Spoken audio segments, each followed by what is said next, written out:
Yo, what is up? So, I have actually updated my revamped app today because I was reminded by the developer. He goes by the name of Hybrid, and he's an ex-Ubisoft developer, I think, and he does watch my channel. So thanks for that. Thanks for reminding me because I do tend to forget things like this. Uh, so, uh, I did actually try it again in a Crisis Remastered, but it just still seemed to, it just won't have it no matter what I do with that game. But it does actually work in a Final Fantasy 16. So, and that was by actually forcing it to work because it don't work through the actual app. So that's pretty good. So I'm just having a go. I mean, I thought I'd have a proper go at it on the rebirth, see how it feels, and it felt pretty good to be honest because there is a couple of stutters in this game and it just seems to smooth it out. So as we know, there's no frame generation in a Final Fantasy Rebirth, so that is the option you've got. It's a really good option. There's still no ultra wide support, which I find a bit weird, but that is for another day. Um, so so essentially, what I'm doing here is I'm actually updating it to allow DX11 and DX12, and I've put that on. So as I said, this app is really good. It's a really good job by Hybrid. It gives you more options if the Nvidia official Nvidia app isn't working with a smooth motion. That literally forces it on in games like this one because this wouldn't work with the official app. But once I forced it, I did get it to work. So, and it seemed to work pretty well. So I'm just taking out a few monsters and having a good time. I do really like this game. This generally is a quite a smooth game. Uh, you can get the odd star, so but there is actually frame generation in this game anyway. But I just thought, I mean, that I was trying to think of games that didn't have frame generation. I've literally tried most of them. A couple of them didn't work, but uh, I'd say quite a fair few. I've tested like Shinobi Light did work. Uh, Obviously, Crisis didn't, but so I just thought I'd just try it in games that even have frame generation. But there is another one, God of War. I'll be literally showing you that shortly after looking at this game. So yeah, I did play about half hour of this and seems to work pretty well. Um, I did notice. I don't know if that happens. I think I've seen that before, where the lips are sort of out of sync in the cutscenes. So I don't think that's anything to do with smooth motion because I'm pretty sure I've seen that before. Where I mean, some games do have a issue with syncing of lips in cutscenes, but I'm pretty sure I remember that they don't happen in every cutscene, but there is the odd cutscene where you think, oh, the lips are slightly out of sync. But anyway, on this game, I'm usually getting about 100 FPS, so that's basically giving me about 50 to 60 FPS boost at times. So, as I said, it don't completely double it in every game, but it does give you a nice boost. So, yeah, I can only be positive really in this game. So, I mean, there is a few other things I want to talk about. So, I will be mentioning Dune Awakening. I've decided not to buy it. I'll go into that when the clip comes up. So, basically, the other thing I wanted to look at is Mafia because I've noticed a few things. So we go. That is literally right at the end of the video. So I'm just speaking all over this. So I'll just put a load of clips together. That's the best way to do it. And then I know my voice is actually going to come out because there's a few games where I do actually turn down the volume and then it's just I'm not completely happy with it with how it's turned out, and I haven't got the time to do the whole thing again.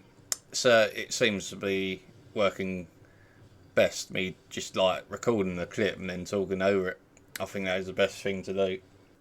And I'm actually finding Kdenlive so much better to use than CapCut. It's more complicated, so but it's definitely great once you get used to it. So And another thing is, every time I I literally edited my recordings in CapCut, there was some sort of blue flashing light. So it's been a complete blessing, really, for me to just ditch that app and go to Kdenlive instead, because I'm not having that with this editing software at all. It's all the quality is perfect. It takes longer to render, but it's not much longer, and it is definitely worth it. So I'm really pleased that I've moved to this Kdenlive. It's just better in everything. Although it's more complicated, but I've literally figured everything out now. Everything I need to know. So I mean, moving on. This is yeah, it's definitely when it works, as I said, it's really good. This Nvidia smooth motion, and the image quality looks pretty much the same. I mean, if there is any sort of ghosting, it is very faint, and you don't really notice it. So that's good. So we will actually be looking at God of War, because that doesn't have frame generation in the game. I'm not going to lie, I was a bit sceptical about it actually working, because I'm finding if it's not going to work, Nvidia's smooth motion, it will be in an older title like Crisis Remastered or something else. But it actually worked pretty well. So I did play that for about 20 minutes. Didn't really seem to have any issues at all. And it just made me realise that, I mean, the graphics always look pretty good on God of War. And it just made me realise that some of these Unreal Engine games are literally not worth it. So I actually need to go back to that game, because I'll need to complete that, and then I can get the new one. So what I'm doing here is actually enabling it in the Nvidia app, and it did actually work, so that was good. So I was quite surprised about that. So I had a 30-minute playthrough of this and no issues whatsoever. So again, image quality was pretty good. I did throw that axe quite a few times to see if there was any sort of trailing or sort of ghosting on that. Image quality definitely looked fine to me. So I would be happy to use it on this. Yeah, so as I say, I'm quite. It is so much better than I expected it to be, actually.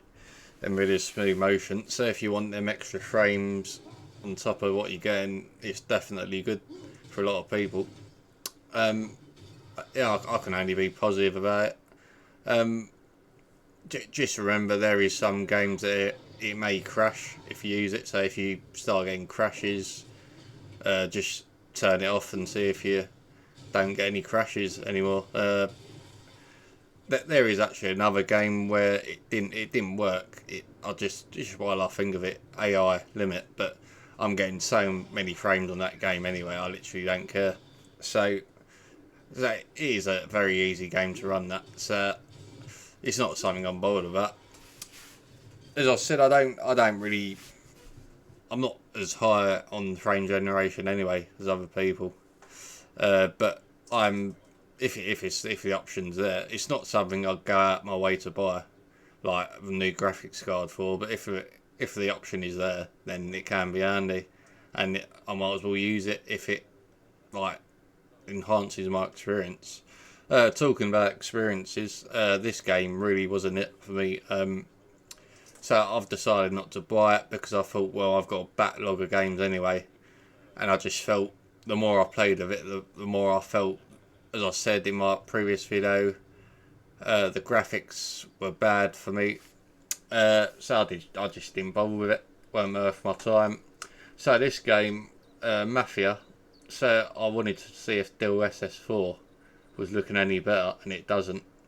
So there's still some it's very grainy, the hair on this game, when you use DLSS 4, and the vegetation just shimmers, and it just doesn't look good. So I'm very disappointed with that. And let's not forget, in The Last of Us Part 2, there was an issue with DLSS in that, and luckily the developers fixed it, because it was over sharpened in that. And you can see I've gone to 0 sharpness, and it still didn't fix it. So I don't know what's going to happen. There was an update for this game, but it's still the same. And but funny enough, I tried TSR and I couldn't believe it. It actually looks better than DLSS 4 with the vegetation. So the grass actually cleared up. I usually don't like TSR at all because it looks very blurry. But I actually think TSR in this game is probably one of the games where it's actually looked good to me. So that was quite surprising. So as I've said before, a bad implementation of the upscaler. I mean, no matter how good the upscaler is, it only takes a developer to do a bad job in it. And it can look bad, like Cyberpunk with FSR 3 looked far worse than it should have done. So that I found that very interesting. That, and then I did try out FSR as well. So this is FSR 3, and even the hair on that, I would say, looked less grainy than DLSS 4 did, which was really surprising. Although the vegetation was still shimmering. So, I mean, definitely DLSS 4 still gives you better quality with faces, like all the clothing and all that. But the grass, I mean, I'm just so shocked how bad it looks on DLSS 4. I really am. So I'm not sure why. I mean, it's got to be the developers possibly. They've just not noticed it. So I've made a couple of videos on it. So hopefully they do fix it in the future update. Anyway, thanks for watching, and I'll see you in the next one.